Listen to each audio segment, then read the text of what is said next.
본문 말씀을 통해서 경고와 확신이라는 제목으로 하나님의 말씀을 증거하겠습니다. 중요한 일을 할 때, 혹은 위험한 일을 할 때, 거기에는 항상 경고가 따릅니다. 그 일이 가져올 결과가 극명하고 또한 차이가 크기 때문에 경고가 주어질 것인데요. 하나님께서 우리에게 말씀으로써 경고하십니다. 이 경고에는 우리를 위협하거나 혹은 겁박하기 위한 그러한 경고가 아니라 그 경고의 말씀을 지킬 경우와 지키지 않을 경우 이 극명한 결과의 차이가 있을 것이기 때문에 우리를 위하여, 우리를 아끼시고 사랑하시기 때문에 하시는 그런 경고입니다. 그러므로 주의 성도들은 주께서 행하신 이 모든 경고의 말씀을 들을 때 그 경고 속에서 하나님의 은총과 사랑을 확신하면서 그 말씀을 청종해야 됩니다. 그러면 하나님께서 우리에게 무엇을 경고하시는가? 또 우리가 무엇을 확신해야 되는가? 오늘 본 말씀을 통해 살펴보게 되면 먼저 하나님께서 우리에게 경고하시는 것은 말씀에 역행하는 것을 경고하셨습니다. 너희가 만일 이 주의 말씀을 떠나 지키지 않고 하나님을 버리게 되었을 경우, 그 경우 어떠한 일이 일어날 것인가에 대해서 말씀을 하고 있는데요.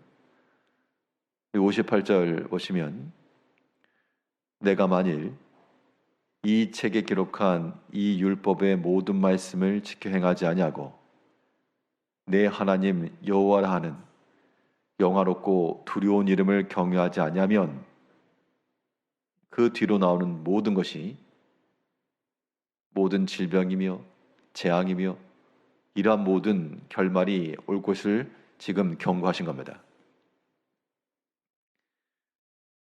그럼 중요한 것은 우리가 말씀에 역행하고 있는지 아닌지를 확인하는 것이 중요할 것인데요.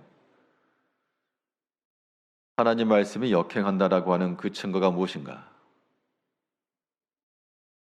우리가 차를 타고 갈 때도 이 지켜진 그 차선과 신호체계를 지켜나가면 위험하지 않고 안전하게 갈 수 있습니다. 그런데 반대로 그 역주행을 하게 되면 그 여러 가지 나타나는 것들이죠. 자기는 똑바로 가는데 다른 사람들이 뒤로 간다든지 이런 나타나는 현상들을 통해서 자신의 위치를 확인해 볼 수 있다는 겁니다. 하나님 말씀이 역행하는 사람들에게서 나타나는 그러한 특징과 관찰되는 바는 그 마음에 있는 교만함이요, 하나님 말씀보다 더 강한 자기 생각과 고집이 앞선다는 겁니다. 이런 거는 꺾을 수가 없습니다. 브레이크가 고장난 그런 차들의 사고를 간혹 뉴스를 통해서 보게 되면 제어가 되지 않는 그런 차들을 멈출 수 있는 방법은 안타깝게도 어딘가에 가서 부딪혀서 멈추는 것 그 외에는 막을 방법이 없다는 겁니다. 그 마음 가운데 교만함이 있고 하나님의 말씀을 들어도 회개치 않고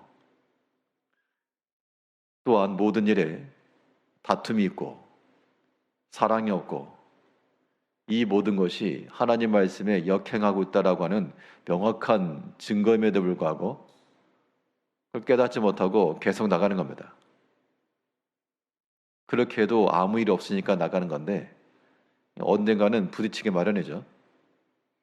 그 부딪힘이라고 하는 것이 큰 사고와 같아서 하나님의 말씀을 청종하지 않고 나가게 되면 그 뒤에 나오는 모든 재앙과 모든 사고와 하나님의 보호하심과 하나님의 돌보심에서부터 벗어나는 이러한 결말을 나타낸다는 겁니다. 그렇기 때문에 중요한 것은 지금 우리에게 어떤 결말이 있는가라고 하는 것도 중요하겠으나 그것은 차후적인 것이고 우리의 모든 마음과 우리의 생각과 모든 판단을 가만 살피셔가지고 지금 나의 모든 생각이며 행동이며 이 모든 것들이 하나님의 말씀을 따라 행하는 것이면 거기에는 교만함이나 자기 고집이나 혹은 격동함을 받은 마음이나 다투고자 하는 마음이나 이런 것들을 볼 수 없다는 겁니다. 그런데 그런 게 보인다? 이건 분명 말씀에 역행하는 길입니다. 그런 것들을 주의하라고 경고하시는 거기 때문에 그 경고를 새겨 듣는 자들은 이 모든 결과에서부터는 해로움을 다 피할 수가 있을 것이요. 그렇지 않으면 고스란히 다 맞는 겁니다. 이러한 불행한 결과에 빠지지 말라고 우리에게 경고하시는데 어리석은 자처럼 이 말씀에 역행하는 자가 되지 않아야 되겠습니다.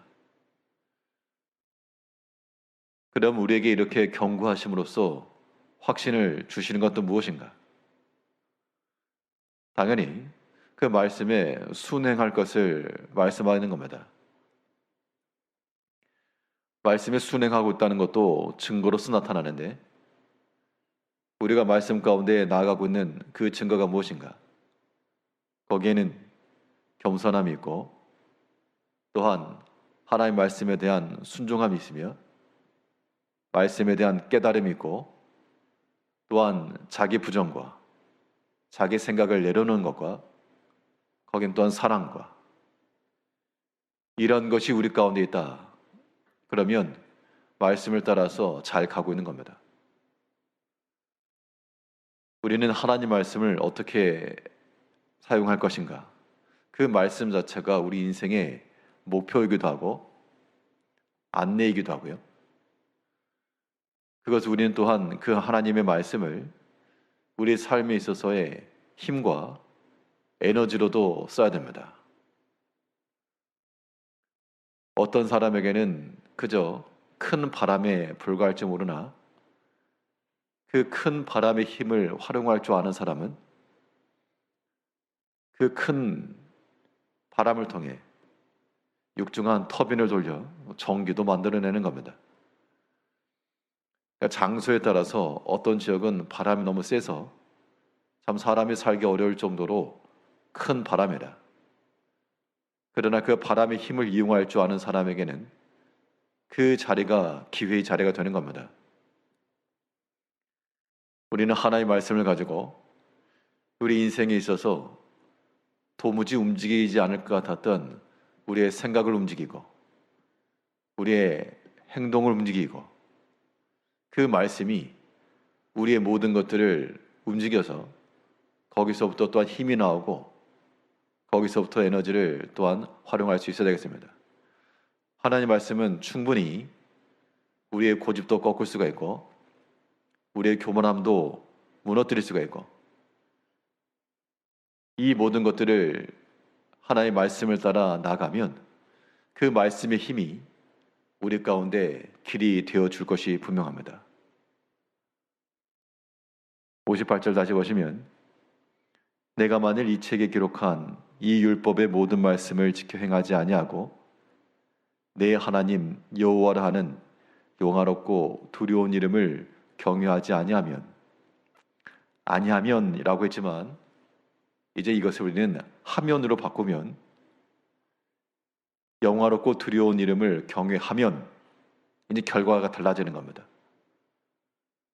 하나님께서 우리를 겁주고 혹은 두렵게 하기 위해서 경고하신 것이 아니라 하나님의 영화로움과 그 이름을 경외하고 나갔을 때 그 축복을 우리에게 주시기 위해서 이 말씀을 주신 줄 알고 그렇게 그 말씀을 경외하고 또한 순종해 나가면 이 모든 저주와는 반대인 하나님이 예비해 놓으신 온갖 축복과 모든 각양 은혜와 또한 우리 앞에 쌓아놓으신 그 은총을 누릴 수 있다는 겁니다. 오늘 하루의 삶 가운데도 우리가 술 취한 자와 같이 하나님의 말씀에 역행하여 파괴적이고 혹은 무너뜨리며 그러한 상함 가운데 나가지 마시고 그 말씀의 길을 따라 그 말씀의 결을 따라 그 말씀이 우리 앞에 힘이 되고 길이 되어 그 말씀 안에서 오늘도 깨달음을 얻고 자기 자신을 내려놓으며 말씀 안에서 힘을 얻으며 살아가시는 성도님들이 되시기를 바라겠습니다. 기도하겠습니다.